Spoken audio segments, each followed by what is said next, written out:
Welcome, ladies and gentlemen, to Fightful Overbooked. I am Kaden, and today I am joined by Billie Starkz. Billie, how are you? I'm doing great, just busy as ever. Yeah. So, what are you busy with this time? You're busy with a lot. Why don't you talk to us about what's going on now?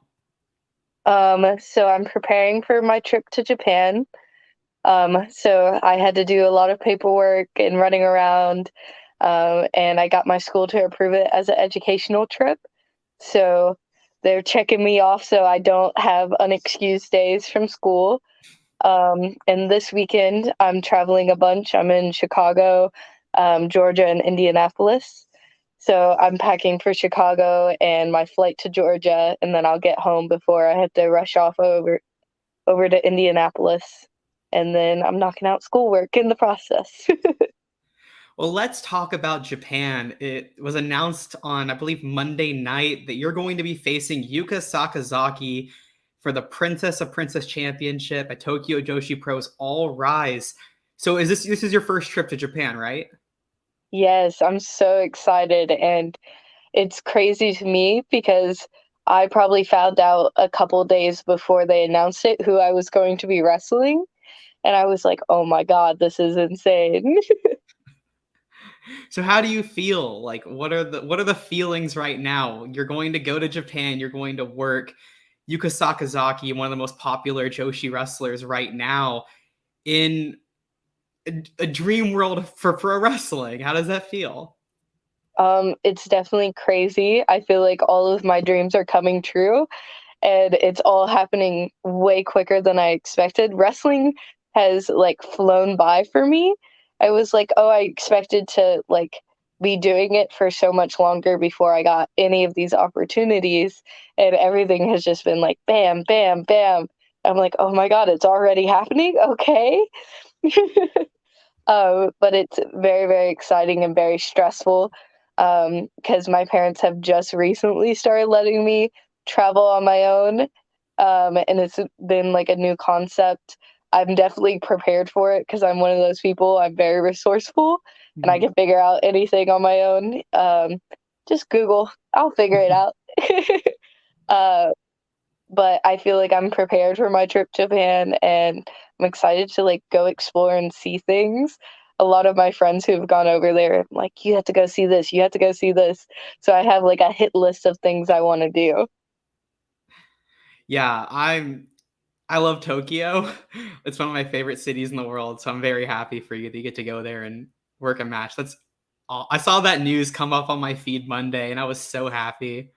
Very excited for I'm that. so excited. And the thing was, like, I've literally built up to this for like multiple years because I've always been like, I love Japanese women's wrestling. Like, it's so Mhm. entertaining for me to watch. And they're just some of the best female wrestlers in the world. And I took 3 years of Japanese in high school just to like, oh, I want to know Japanese because my goal one day is to go to Japan. And now I know a little bit of Japanese, and I feel like I'm going to be so confused when I use it with people who speak this language every day. And I'm like, oh my God, I hope I don't sound like an idiot. That was very relatable when I went. I was like, "Oh no, I don't want to sound terrible and like say the wrong thing on accident." They're going to be like, yep, you're a foreigner. Yeah, for sure. So what's the most touristy thing that you're excited for in Tokyo? Ooh. I don't know. I'm I'm really looking forward to just like exploring. I've seen the crazy vending machines, and that's Yes, really what yes, I'm going for. the I'm vending like, yes, machine. I want this. My mom judged me because like the one thing I really want to try is like the strawberry bread in a can.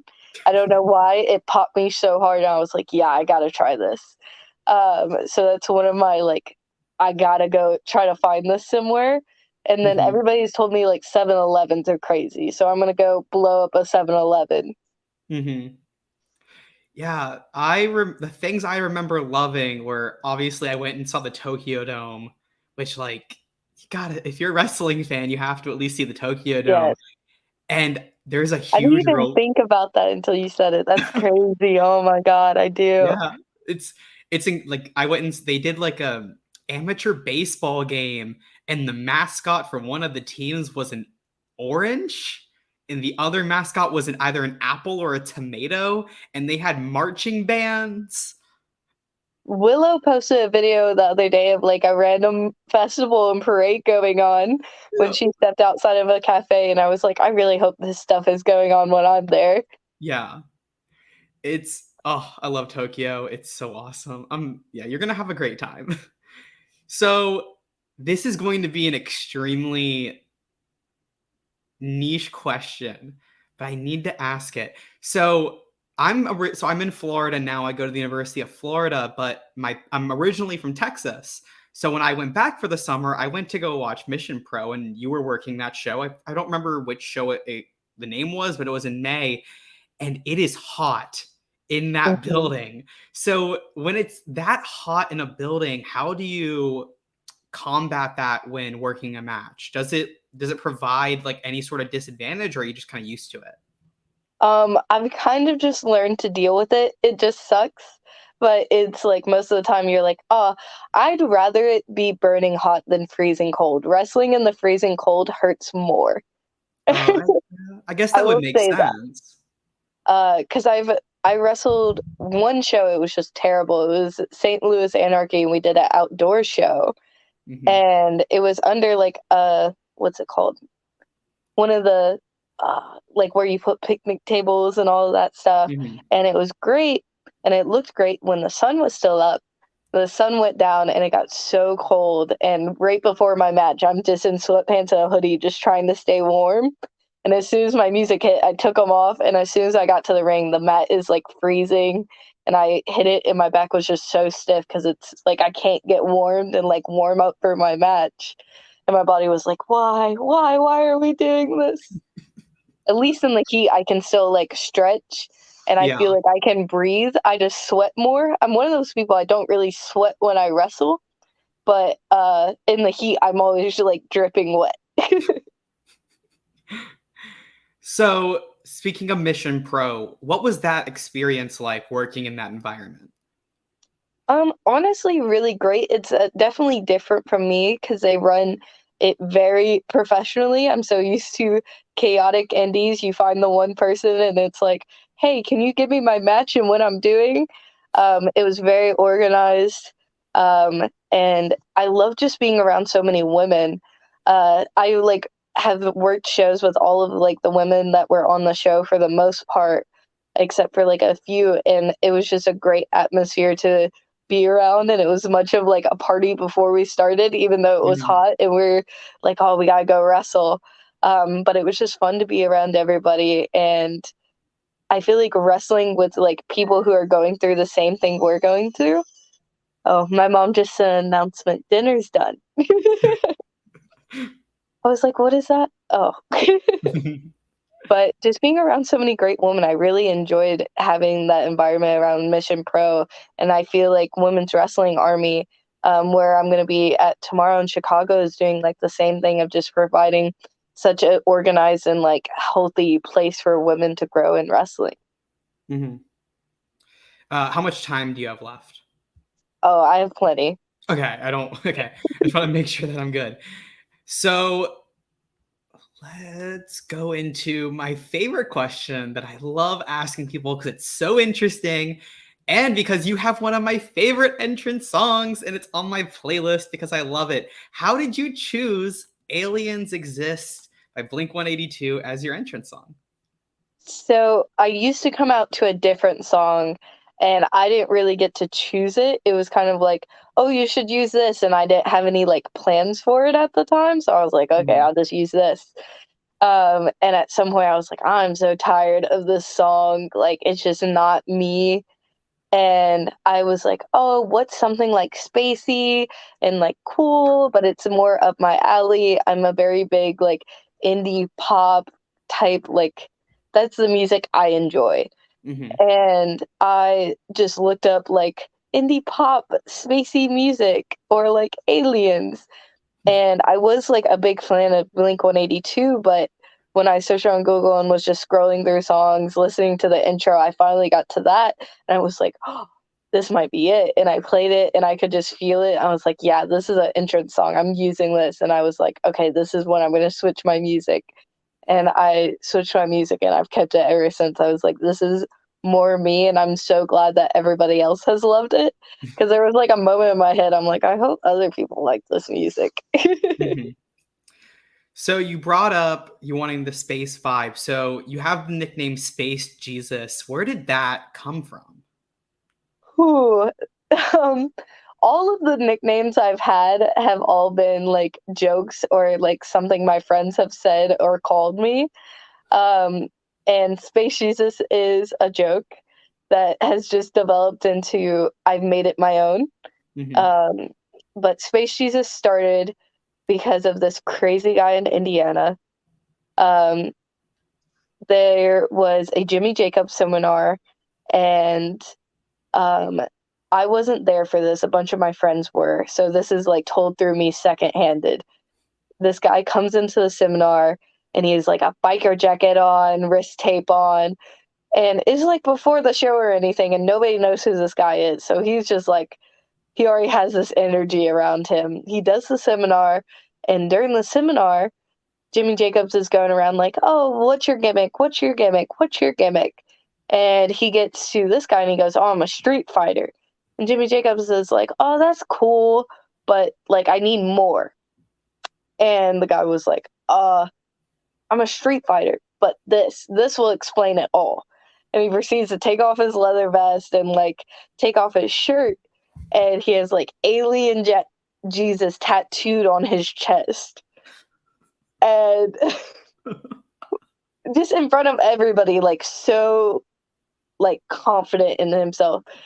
And Jimmy Jacobs just goes, okay, and keeps moving on, goes on with the rest of his seminar and like completely ignores, like it doesn't question, how does this explain your gimmick? I was just like, what are you guys talking about? And the story gets better. The guy proceeds to like finish the seminar, and when the promoter goes around and like collects the money for the seminar, the guy goes, you had to pay for this? I'm on the show. The promoter's like, I didn't book you. You're not on the show. And they kick him out, and he is just a person that is insane. Somebody sent me a video of one of his matches like later on that he did at a Evolve tryout, and he just beat the crap out of this poor kid, like this young kid in wrestling. And I was like, what is going on? He's not a very good wrestler, I will say that. But on a Friday show, one of my friends who were there and they told us a story, came into the room and he was ring announcing. It was J Rose, and he was like, "Hey, who wants me to announce the Space Jesus tonight?" And everyone was like, "Ha ha ha ha ha!" And I was like, "You know what? I want to do it." So I went up to him and was like, "Hey, announce me as Space Jesus tonight." And I went and talked through my match and went out. And by the time I went out, I completely forgot I told him to do this. Went out, did my introduction, and he's like going through all my monikers. And he goes, Space Jesus, Billie Starkz. And I just popped so much. And I don't know why, but the crowd just loved it. I was like, you know what? I kind of like it. I'm going to use this. And I started using it and making it more for like my branding and all of that. So I just kind of ran with it, but it was a joke from this crazy dude. So you've used that. Obviously, you have some other amazing nicknames. Bill, like I love Bill I Am. That's a personal favorite. So I lost my train of thought for a second. I lost it. So with the nicknames, so obviously, like you said, that they come from a lot of it's joking around with friends. Have you decided that if there's like one that you would have to eventually like fully stick with, like this specific one, do you know which one that would be? I feel like I've just grown so much with like the Space Jesus and people knowing that one. And it's Mhm. the one I use the most. Like the other ones, I'll just be like, haha, randomly add them in. But definitely like the Space Jesus is what I would keep because I've just grown it into my own thing. that or like the face of the Big Starkz brand. It's really a toss up of both of those. It depends on like what I would want to go with, like a certain direction with my character and everything in wrestling. Yeah. Yeah, it makes sense. So you're obviously traveling a lot. You just mentioned that you're about to go to Tokyo and you're going to Chicago this weekend. What's been your favorite place that you've traveled to? Ooh, I find like little niche like places everywhere and I love it. But definitely the West Coast. I've always had fun when I've went to the West Coast and it looks beautiful there, even though it can be insanely hot sometimes. Mhm. Um, but Seattle, I love Seattle when I went. It just had like amazing energy. The sights were beautiful. And I would definitely probably say California if the traffic wasn't terrible. Yeah, that traffic in California is what kept me from going there for college. I was like, I I have don't. like I'm a very cool-tempered person until I get in like traffic. My road rage just shoots through the roof. And my family has seen it, and Mouse is like, "Just slow down, just chill." I was like, "Oh, I just want to get through here." Yeah, I can't deal with the traffic. I'm in like central North Florida, and my best friend and my brother live in South Florida, which is nightmare. Miami traffic is a complete nightmare. So I'm like, I'm not visiting y'all. Y'all can come up and visit me. I'm not gonna go visit you. I have literally been to Florida so many times, and I love like how it looks, and it's a very beautiful state. But the traffic and then all I feel like there's so much going on that it's like, "Oh my god, I can't be here." I was like, "I gotta go." it's it's a place. It's certainly a place in the world. I feel like I strive in chaos, but that much chaos, I can't. I can't. It's overwhelming for me. I love it. Bring on like all the chaos. Just throw everything at me. I'll figure it out. I've been like, especially right now, there's a lot going on, and it's like, oh no, okay, we gotta figure this out. Cool. And the best part is you probably just throw it all together and be great by the end of it. Oh yeah, That's always my totally. mindset. I was like, "I'll just add a little bit of here and then I'll be overwhelmed for a second and it'll be great again." Yeah, totally. What else is interesting? Like, do you have any interesting stories that you want to talk about that you haven't like told ever in an interview? Um, so I recently started working with kids, like little kids in my daily life. Hmm. Um, and it's definitely been eye-opening for me because I was one of the people I will always say, like, "I never want kids, I never want kids." And I feel like it's added to that, but it's also subtracted from it because 'cause I'm like, "Oh, they're so cute." And then other times I'm like, "I could suplex this child and feel no remorse for it." My God, I that was like like, took a really quick turn. but these kids can be so bad for no reason. I had like an incident today. We were having such a good time. We watched Monsters Inc. and Sully, and I watched this little kid named Leo. And he's so mean to some of the other kids and will constantly tell me no. I'm like, "Do you want a snack, Leo?" And he's like, "No," and just yells it at me. And I was like, "Okay, Leo." Um, but today I this is the first time I've ever seen him just get terrified, and it was the opening scene of, like, Monsters, Inc., and he just starts screaming. The rest of the kids are, like, sitting there watching, so interested, and he's like, "Ah, ah," and he runs up to me, and I was like, "What's wrong, Leo?" And I'm like, "I don't understand what's going on with him." I was like, "Oh, he's scared by the movie and the monsters. Come here." So I held him, and he just is cuddling with me. He was like, "Look, look." I was like, "Look, he's nice, see?" He was like, "Okay, okay."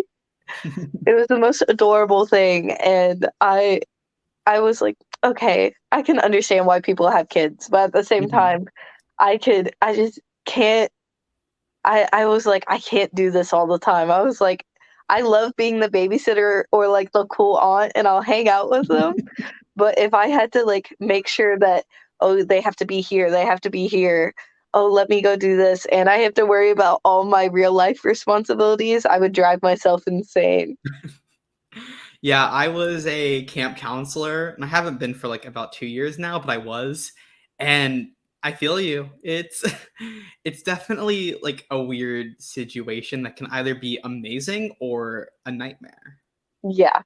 It just depends on, like, the group of kids you get too, Yeah. because I feel like I travel between, like, classrooms, and, the 2s and 3s, I love them because 'cause they're so sweet, but they're also evil, like, they're the most evil group of kids for no reason, and I was like, Mhm. "Why are we all so angry?" Like, I just sat down and was like, "Why are we upset?" And they're just screaming. I was like, "What can I do to make your day better?" I was like, "I'm not here to make you angry or upset, but you gotta communicate with me and tell me what I'm doing wrong that's just causing all of this anger built up inside of you." I was like, "All these tiny kids get so angry for no reason." This little kid was so mad because he was leaving at the end of the day, and I had to take one of the daycare's toys back, and he was just like, started screaming. I was like, "I have to take the truck back. You gotta go home. Look, mom's here." And he's, "Ah." I was like, "Oh my god. Why are you so angry?" They're very angry. They can be angry children. I was like, I feel for my mom more. I was like, "I'm Mhm. sorry everything I put you through as a child." I was like, "I can finally understand I understand why you are the way you are and the why that I am the way I Yeah. am." I was like, "I'm sorry that I've made your life like this sometimes." when, when I was at Disney with my mom a few weeks ago, there were a bunch of screaming children, and I was like, "Oh, I am so sorry that I was that child." Mhm. I was I was appalled. like, "We all have to go through that phase at some point." For sure. So you're still in school while managing wrestling. How do you balance those two? Lot of family and friend support. I've been very, very supported, and honestly, my teachers have been helping a lot, even though there's, like, 2 teachers this year, I'm like, "I could fight you." But I've restrained myself. Was just I'm very, very frustrated because 'cause I'm one of those kids, I will constantly ask questions and, like, try to understand the material you're teaching, but my math teacher this year has just been horrible, and I was like, "Hey, what are we doing on this problem?" And I'm not like the only one lost in my class, like my entire class is lost. And I was Mhm. like, come on, what this can't be our fault. You're doing something wrong here, ma'am, and we're trying. I Yeah. was like, because it's a IB class, which is like a college class, Yeah. and the kids, this is like our second year of doing it, and all of us were really, really good the first year, and we got to this year, and we're like, we don't know what's going on anymore. She kind of just ran through the beginning chapters, and now we're just so far ahead that it's like, can you go back to the basics? Because we're lost. Yep. I've been there. That was basically my Spanish teacher junior year. I was like, I don't know what's going on right now. And I just feel like I'm one of those people. I honestly, I had to go back today and I just Googled what my questions were because she just wasn't answering my questions. Mhm. So I was like, okay, I'll just go home and Google it. And I found the sheet of like everything I'm supposed to put in my calculator um, for like how to find out those problems. And I shared it with my friends. And she was so happy with us today. She was like, "You guys are doing a great job." And I was like, "Oh, yeah, I found this thing online, so I understand the material now." She's like, "What?" I was like, "Yeah, I understand the material now because I did outside research." And I explained it to my small group. And now everybody else in the class is like, "Hey, can you help me with this?" And I was like, "Let me finish this problem real quick and I'll come help you." Oh, yeah. I don't miss high school at all. I'm ready to be out. I feel like all of my senior class, everybody I've talked to is just excited to be done with school and go off to Yep. like bigger and better things. I do like a co-op class and we were talking about like just what we were doing outside of school and everybody's like thinks it's strange because a lot of my friends, like, outside of school are older people. So we got on the subject of, like, being friends with older people, and they're like, "It's different for you." They're like, "It's your job, and you're just, like, doing stuff you like." Meanwhile, these people, because we were talking about this one kid who's, like, friends with a bunch of, like, older skaters who are in, like, their 20s, and he's, Mhm. like, 16, and they were judging him for that, and I was like, "That I'm friends with people older than that. Why is that a problem?" And then they're like, "No, that's weird." And I was like, "Let that kid live. Come on." So, speaking of school, you would have been in for the spring break that never ended. Do you have any interesting stories about how like that'll happen for you? Because I remember that like I very vividly remember the spring break that never ended. Ooh, um, it was very, very chaotic. I will say that. Um, I feel like it was a blessing and a curse. Mhm. I definitely feel like during that time, I was able to travel and keep wrestling and doing everything way easier because I was able to just take school with me. Yeah. And it was much easier in that aspect. I feel like I had grown to like online school. And I actually talked about doing online college because I was like, oh, I don't have to be like on campus in like a certain location. I could be Mhm. traveling in the car with my computer. I'll be good to go. But I feel like I I hated everything that was going on in the world, and there was nothing I could do about it. So I just try to stay positive and look at the good aspects of everything going on. And I Mhm. feel like that's just stayed my mindset since the pandemic. I was like, I can't control all this bad stuff going on. I can do what I can to make a difference in my life. So I'm not going to try to worry about all these chaotic things going on. So the next thing on the horizon for you besides Japan is you're about to turn 18, correct? Yes, in December. Yeah. I So feel like I tricked everybody early because of my wrestling social media all has my birthday as something else, and I was like, "Oh, sorry guys." It's so I remember when I first started wrestling, I set all of my wrestling accounts to my wrestleversary of like when I had my first match, and Mhm. everybody thinks it's my birthday, and I was like, "No." So, is there anything on the horizon for you going into that, coming out of being 18, and that obviously opens a whole other door of opportunities? You have is there anything that you already have planned out for that time? Um, I just plan on traveling more alone and I plan on moving out. I'm no longer staying at my parents' house at the end of the school year. I plan on trying to move out and do things on my own. And it's very exciting, but very stressful. I'm like, hopefully I can make this work. Mhm. Um, and I'm just hoping to grow in wrestling. I feel like I can finally start doing states that I couldn't previously do because the people have like messaged me and like been like, "Oh, can you work this? You need a license." And I'm like, "Oh, I can't get a license because of Yeah. restrictions." So I'm excited to work in like New York and even my home Mhm. state. I've never wrestled in Kentucky because you need a license for Kentucky. So I'm hoping that like my grandmother can see me wrestle live because she's never seen me wrestle live. She's only seen videos and stuff like that. Mhm. So I'm excited for like that opportunity so she can finally see me at a show and like with all of these crazy things I have going on. She's always super excited for when I'm like, "Oh, look, do you want to see my match?" And we'll put it up on the TV for her and she like loves it even though she's like, the one with the blue hair." Well, I'm super excited for the opportunities that will certainly be coming down the way. I've been saying for like 3 months, I was like, how is if Nick Wayne can get signed, Billie Starkz can get signed too. I hate the waiting game. Me and Nick were talking about that a lot of the time because neither one of us like expected so many opportunities so early on.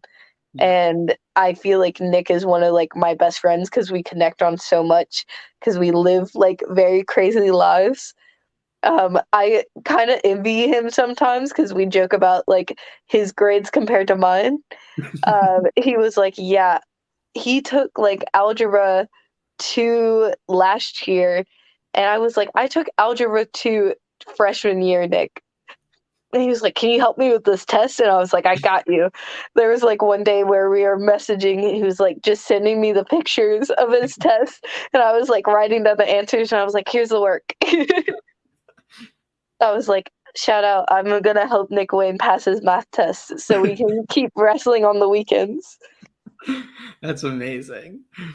Well, thank you so much for joining me. Anything you want to plug?